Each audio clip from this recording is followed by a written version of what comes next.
نحمده ونصلي ونسلم على رسوله الكريم اما بعد فاعوذ بالله من الشیطان الرجیم بسم اللہ الرحمن الرحیم الم تر کیف فعل ربک باصحاب الفیل صدق اللہ العظیم وصدق رسولہ النبی الکریم۔ اللہ تعالیٰ سورہ فیل میں فرماتا ہے کہ الم تر کیف فعل ربک باصحاب الفیل، یا تم نے نہ دیکھا کہ تمہارے رب نے ان ہاتھی والوں کا کیا حال کیا۔ الم یجعل کیدہم فی تدلیل، کیا اس نے ان کے مکر و فریب کو تباہی میں نہ ڈالا۔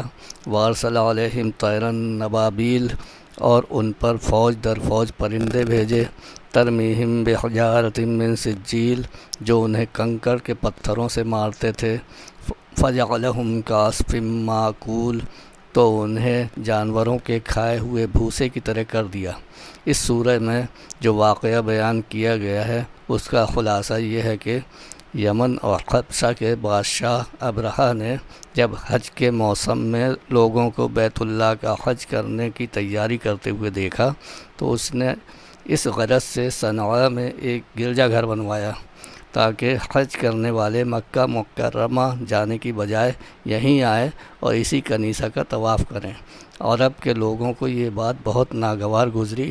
قبیلہ بنی کنانہ کے ایک شخص نے موقع پا کر اس کنیسہ میں قضائے حاجت کی اور اس عبادت خانہ کی دیواروں کو نجاست سے آلودہ کر دیا۔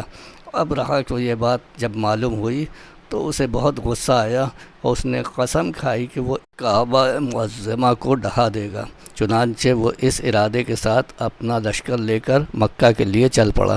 اس لشکر میں بہت سے ہاتھی بھی تھے، ان میں سے ایک بہت بڑے جسم اور طاقت والا ہاتھی بھی تھا جس کا نام محمود تھا۔ ابرہہ جب مکہ مکرمہ کے قریب پہنچا تو اس نے اہل مکہ کے تمام جانور قید کر لیے۔ ان میں حضرت عبد المطلب کے 200 اونٹ بھی تھے۔ حضرت عبد المطلب ابرہہ کے پاس آئے، اس نے ان کی تعظیم کی اور اپنے پاس بٹھا کر پوچھا کہ آپ کس مقصد سے یہاں آئے ہیں اور آپ کا کیا مطالبہ ہے۔ آپ نے فرمایا میرا مطالبہ ہے کہ میرے اونٹ مجھے واپس کر دیا جائیں۔ ابرہہ نے کہا مجھے آپ کی یہ بات سن کر بہت تعجب ہو رہا ہے کہ میں اس خانہ کعبہ کو ڈھانے کے لیے یہاں آیا ہوں جو آپ کا اور آپ کے باپ دادا کا معظم اور محترم مقام ہے۔ آپ اس کے لیے تو کچھ نہیں کہتے اور اپنے اونٹوں کی واپسی کا مطالبہ کر رہے ہیں۔ آپ نے فرمایا میں اونٹوں کا ہی مالک ہوں، اس لیے انہی کے بارے میں بات کہتا ہوں۔ کعبہ کا جو مالک ہے وہ خود اس کی حفاظت فرمائے گا۔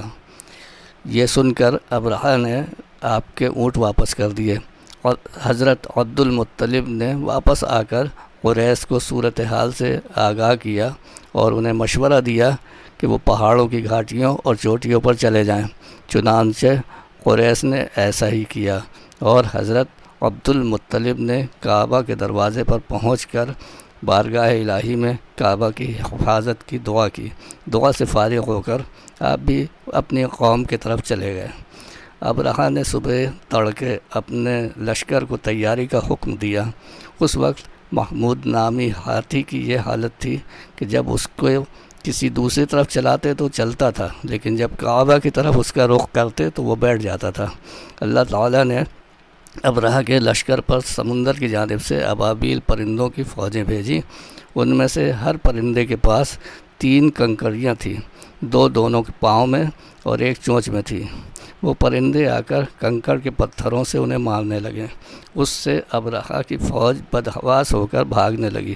حالانکہ کنکریاں بہت چھوٹی تھیں لیکن وہ قہر الہی کے پتھر تھے۔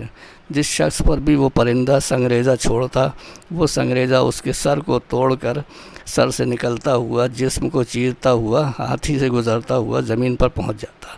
اس طرح وہ شخص میں ہاتھی کے ہلاک ہو جاتا تھا۔ ہر سنگریزے پر اس شخص کا نام لکھا ہوا تھا جس سنگریزے سے اسے ہلاک کیا گیا تھا۔ اس طرح ان پرندوں نے ابرہہ کے لشکریوں کو جانوروں کے کھائے ہوئے بھوسے کی طرح کر دیا۔ جس سال یہ واقعہ رونما ہوا اسی سال سرکار دو عالم صلی اللہ تعالیٰ علیہ وسلم کی ولادت ہوئی تھی۔ درس ہدایت اس واقعہ سے معلوم ہوتا ہے کہ قرآن مجید کی طرح ہی کعبہ معظمہ کی حفاظت کا ذمہ بھی خداوند قدوس نے اپنے ذمہ کرم پر لے رکھا ہے۔ کوئی بھی شیطانی طاقت نہ تو قرآن کو فنا کر سکتی ہے، نہ کعبہ کو صفحہ ہستی سے مٹا سکتی ہے۔ خداوند کریم دونوں کا محافظ اور نگہبان ہے۔ اللہ تعالی ہمیں اس قرآنی واقعہ سے عبرت اور نصیحت حاصل کرنے کی توفیق عطا فرمائے۔ آمین ثم آمین بجاہ خاتم النبیین صلی اللہ تعالی علیہ وسلم۔